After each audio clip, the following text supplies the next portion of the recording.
Зей шикәр агрофирмасы кырларында 7 комбайн көзгө будай суктыра. 172 гектарлы басуның соңгы мәйданнары калып бара.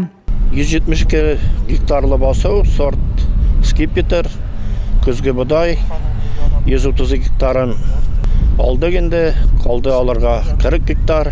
Елның коры булуына карамастан бөртөклеләрнең уңышы яхшы быел дип сөенә игенчеләр. Күңелләре күтәренке аларның һәркайсы ел уңышын югалтуларсыз җыеп алуга лаеклы өлешен кертеп эшләргә тырыша. Тәҗрибәле комбайнчы Шәйхунур Минникәев 40 елдан артык инде икмәк суктыруда катнаша. Билгысы елда бу шундый прекрасный урожай 40 чыга ситнерыннан, Аллага шөкер. Менә мин үзем быел малай белән эшлим, әле мондый кырылык җылда мондый урожайның булганы югыя. Уңыш яхшы булгач комбайн бункерда тиз тула, КАМАЗ машиналары суктырылган икмәкне зей элеваторына илтә. Район буенча бөртөклеләр барлык майданның 18%-ында җыеп алынган. 1 гектардан уртача уңыш 33,3 центнер тәшкил итә. Икмәк булса җирдә була ди халык. Игенчеләрнең уңышны яңгырларга кадәр югалтуларсыз җыеп алырга исәпләре.